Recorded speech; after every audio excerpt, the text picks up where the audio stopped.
Good day dear students. राजनीति विज्ञान तृतीय वर्ष की इस क्लास में आपका स्वागत है। मैं डॉक्टर मैना निर्वाण आपको भारत और चीन संबंधों के बारे में बता रही हूँ। जैसा कि इससे पहले वाली वीडियो में हमने देखा कि 1949 से लेकर 1958 तक का जो काल रहा वह भारत और चीन के मध्य स्वर्णिम युग के नाम से जाना जाता है। और हमने देखा इस अवधि में 1954 में भारत और चीन के मध्य 8 वर्षीय समझौता हुआ और इस समझौते का एक महत्वपूर्ण पहलू पंचशील के सिद्धांत रहे। 1955 में बांडुंग सम्मेलन में नेहरू और चाउ एन लाई ने सहयोग के साथ कार्य किया और जून 1954 से जनवरी 1957 के बीच में दोनों देशों के राष्ट्राध्यक्षों ने एक दूसरे देश की यात्रा की। इसमें भारत के प्रधानमंत्री ने 19 से 18 अक्टूबर 1954 को चीन की यात्रा की और चाउ एन लाई ने इस दौरान 4 बार भारत की यात्रा की। तो ये समय भारत और चीन के मध्य सहयोग का समय रहा, लेकिन इसी अवधि में भारत और चीन के मध्य कुछ विवाद के बिंदु भी रहे। ये विवाद के बिंदु ऐसे रहे जिनसे भारत और चीन के संबंधों में कटुता आने लगी और यह कटुता धीरे धीरे बढ़ते बढ़ते एक सैनिक टकराव में बदल गई और 1962 का युद्ध हमें झेलना पड़ा चीन के साथ में। हालांकि यह पूरी तरह एक तरफा चीनी कार्रवाई थी, लेकिन इस एक तरफा कार्रवाई ने भारत को अत्यधिक राष्ट्रीय और अंतर्राष्ट्रीय क्षेत्र में उसकी छवि को धूमिल किया, उसको हानि पहुंचाई। भारत और चीन के मध्य इस समय जो विवाद के बिंदु रहे वे मुख्यतः 2 रहे। पहला, तिब्बत को लेकर भारत और चीन के मध्य विवाद, और दूसरा, चीन के द्वारा नक्शों में दिखाई गई सीमाओं का उल्लंघन करना। ये दोनों ऐसे बिंदु रहे जिनकी परिणति 1962 का युद्ध के रूप में हमारे सामने आई। सबसे पहले हम बात करते हैं तिब्बती विवाद की। तो 1911 में माचू वंश के पतन के बाद तिब्बत एक स्वतंत्र इकाई बन गया था और 1949 में आई साम्यवादी सरकार ने पुनः उसे अपने अधीन करने का प्रयास प्रारंभ कर दिया। वे चीन पर पुनः अपना आधिपत्य जमाना चाहते थे। अंग्रेज सरकार से 1947 में भारत को तिब्बत में निम्न अधिकार प्राप्त हुए थे। यानी इस समय तक 1947 में तिब्बत में भारत को कुछ अधिकार प्राप्त थे। ये अधिकार कौन कौन से थे? पहला है लहासा में भारतीय एजेंट रख सकना। भारत लहासा में अपना एक एजेंट रख सकता था। दूसरा अधिकार था ग्यान्त से गंगटोर तथा यातुंग में व्यापारिक एजेंसियां स्थापित करने की स्वतंत्रता भारत को अंग्रेजों के द्वारा 1947 में प्राप्त हुई थी। तीसरा जो अधिकार है वह ज्ञात से के व्यापार मार्ग पर डाक एवं तार के दफ्तर रखना। और चौथा अधिकार भारत को तिब्बत में ये प्राप्त था कि ज्ञात से में व्यापार मार्ग की रक्षा हेतु भारत छोटा सैनिक दस्ता रख सकता था। भारत को तिब्बत पर ये 4 अधिकार प्राप्त थे और चीन ने तिब्बत में अपना अधिकार जमाना या अपना अधिकार जताना प्रारंभ कर दिया। वह चीन को अपना अभिन्न अंग बताने लगा।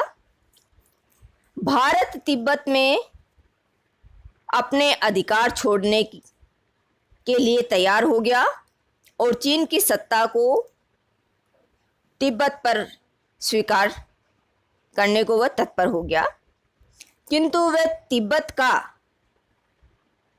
तिब्बत को एक स्वायत्त इकाई रखने का पक्षधर था। यानी भारत तिब्बत को एक स्वायत्त इकाई रखने के शर्त पर तिब्बत में अपने अधिकार छोड़ने और तिब्बत पर चीन की सत्ता को स्वीकार करने के लिए रजामंद हो गया।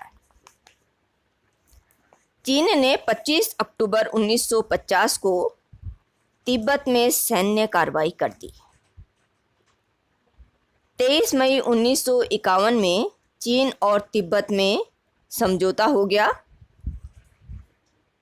इस समझौते के अनुसार 4 विषय, ये 4 विषय कौन कौन से थे?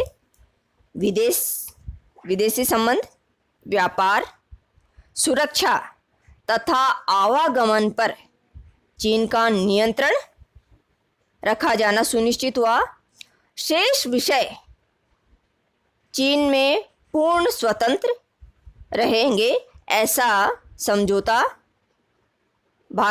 चीन और तिब्बत के मध्य हुआ। यानी चीन को तिब्बत पर 4 विषयों के संदर्भ में अधिकार प्राप्त हुए: वैदेशिक संबंध, व्यापार, सुरक्षा तथा आवागमन। शेष विषय तिब्बत के अपने पास रहे। कुछ समय बाद तिब्बत में विद्रोह हो गया। चीन ने इस विद्रोह को शक्ति के माध्यम से कुचलना चाहा। इस विद्रोह के परिणाम स्वरूप दलाई लामा सहित लगभग 14,000 लोगों ने भारत में शरण ली। भारत ने दलाई लामा सरकार को मान्यता नहीं दी और न ही देश के बाहर स्थापित सरकार बनाने की आज्ञा दी, किंतु दलाई लामा सहित भारत में बसे जितने शरणार्थियों की समस्या आज दोनों देशों के मध्य सामान्य संबंधों में बाधक बनी। दलाई लामा के साथ जो 14,000 लोग भारत में आए, वे भारतीय शरणार्थी के रूप में भारत में विद्यमान है और ये शरणार्थी भारत और चीन के मध्य एक विवाद का विषय बने हुए हैं और ये एक ऐसी समस्या है जो चीन और भारत के संबंधों को सामान्य नहीं होने देती। तो ये तो था तिब्बत के संबंध में भारत और चीन के मध्य विवाद। भारत और चीन के मध्य दूसरा सबसे महत्वपूर्ण विवाद यह रहा कि चीन भौगोलिक नक्शों की सीमाओं का उल्लंघन करने लगा। 1950-51 में भारत ने चीन के भौगोलिक नक्शों का विरोध किया। चीन ने 50,000 वर्ग मील भारतीय क्षेत्र पर अपना अधिकार दिखाना प्रारंभ कर दिया। यानी वह भारत के 50,000 वर्ग मील पर अपना 50,000 वर्ग मील को अपने नक्शे में दिखाना उसने प्रारंभ कर दिया। भारत के विरोध करने पर चीन ने उस समय ये कहा कि ये नक्शे पुरानी सरकार द्वारा प्रकाशित थे। हिंद चीन भाई भाई के मधुर संबंधों में यह मामला ज़्यादा तूल नहीं पकड़ा और भारत ने भी इसको स्वीकार कर लिया और भारत ने इस मुद्दे को ज़्यादा हवा नहीं दी, तवज्जो नहीं दी।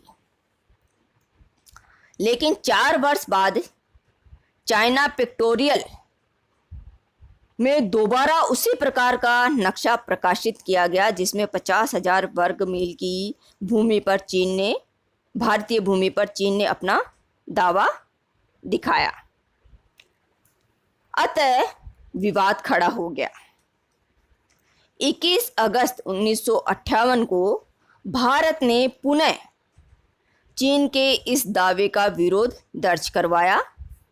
चीन ने पुनः वही बात दोहराई कि ये नक्शे पुरानी सरकार द्वारा प्रकाशित हुए हैं। अतः चीन की नीति भौगोलिक सीमा के संबंध में संदेहास्पद रही। 1958 तक आते आते वह थोड़ा और ज़्यादा कठोर होने लगा भौगोलिक नक्शों को लेकर। बांडुंग सम्मेलन के अंत में दोनों में प्रतिस्पर्धात्मक संबंधों ने जन्म ले लिया। अब दोनों आपस में सहयोगी न होकर एक दूसरे के प्रतिद्वंदी नजर आने लगे।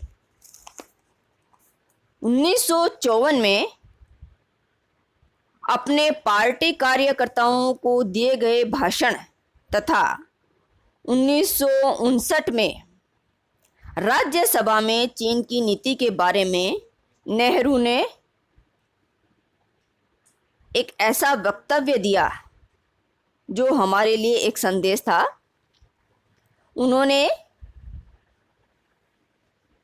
राज्यसभा में चीन की नीति के बारे में दुर्घटना के लिए तैयार रहने को कहा। यानी नेहरू को यह अंदेशा हो गया कि चीन की नीयत अच्छी नहीं है। चीन की नीति पर, उसकी नीयत पर नेहरू को शंका पैदा हो गई और उन्हें ये अंदेशा हो गया था कि कोई बड़ी दुर्घटना घट सकती है, कोई बड़ा विवाद जन्म ले सकता है।